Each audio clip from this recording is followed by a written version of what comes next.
Every copy of Super Mario 64 is personalized. You may have heard that phrase sometimes in relation to Super Mario 64 conspiracy theories and creepypastas. But what exactly does that phrase mean? Well, for those who weren't caught up in the 2020 craze of personalized Mario 64, I'll explain it to you. Every copy of Super Mario 64 is personalized is a belief that there is a personalization AI hidden within original copies of Super Mario 64 for the Nintendo 64. This personalization AI is responsible for differences among individual copies of Super Mario 64, and which is why playing someone else's copy feels so different than playing your own. Today, I'm going to be looking at the MIPS Whole Wiki article on the personalization AI, the backbone of the idea that every copy of Super Mario 64 is personalized. Personalization AI. This page is considered sentimental, meaning that it is regarded as an anchor of knowledge pertaining to Super Mario 64. This may include anomalies commonly depicted as canon, or ideas that form the basis of the Super Mario 64 rabbit hole.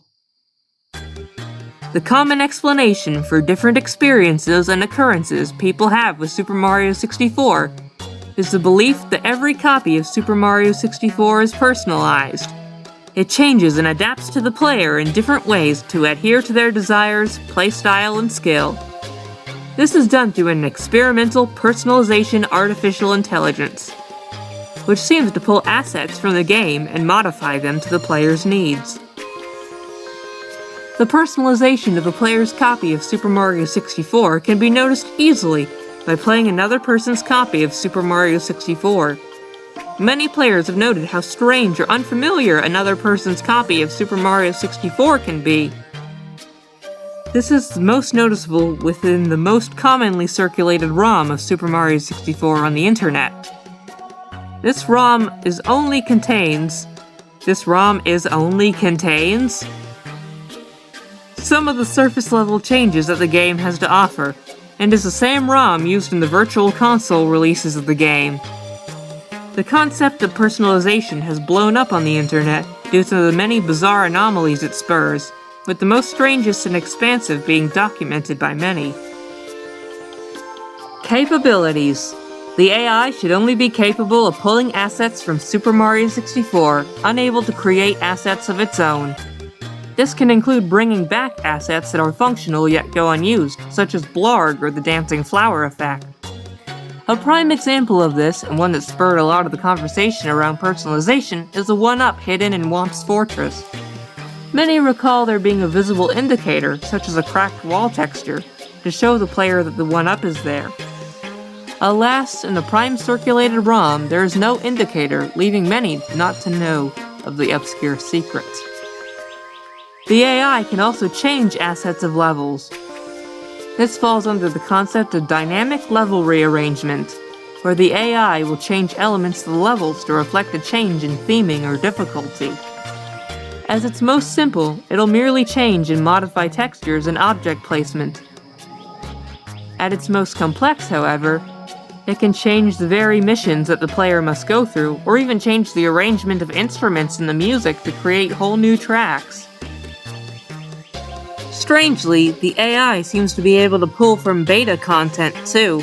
Most instances of the AI's happenings usually feature some versions of the original beta heads-up display that was shown within the game's promotional material, even though very little of this original font exists within the retail release of the game.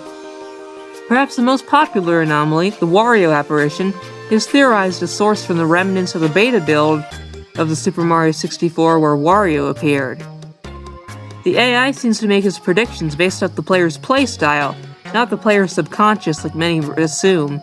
Despite this, the AI is highly complex, and has an eerie level of accuracy in predicting the player's wants and needs.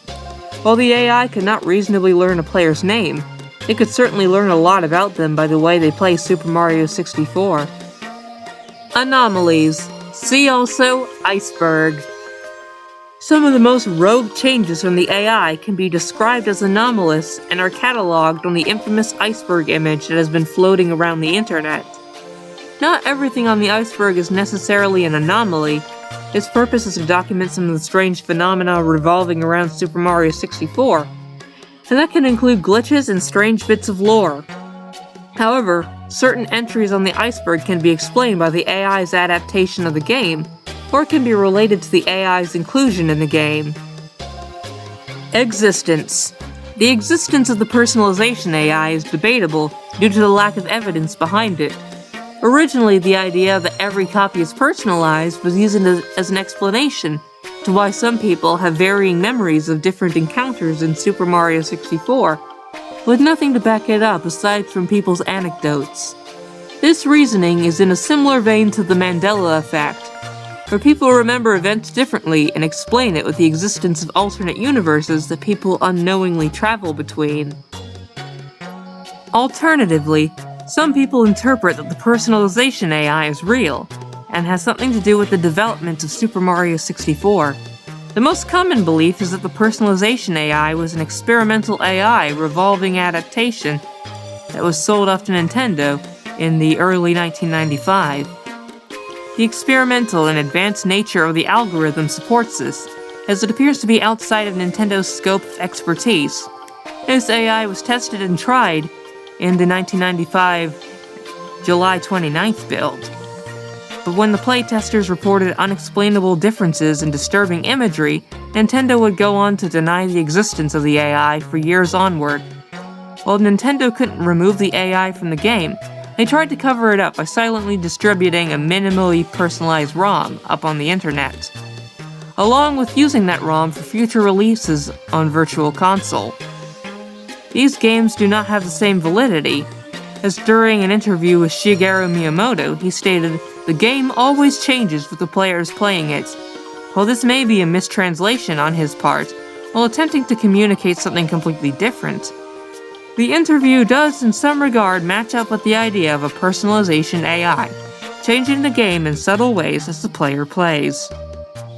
The publicly released Oman Archive, which released with heaps of information about the Nintendo 64 and helped with early Nintendo 64 emulation, is said to be censored, and only a fraction of a much larger file. What that larger file contains is unknown, but many presume it to be remnants of the Personalization AI. Later on, the IQ leaks of July 25, 2020, had only a partial reserve of what this beta build of Super Mario 64 had to offer. This leads some to believe that the Personalization AI was excluded from this leak as well. At the same time, the reverse-engineered PC port, made by fans, also seems to lack any trace of the AI. With all these cases in mind, it can be inferred that Nintendo are silently pulling the strings behind the scenes by silencing or hiding the Personalization AI from public sites. Documentation.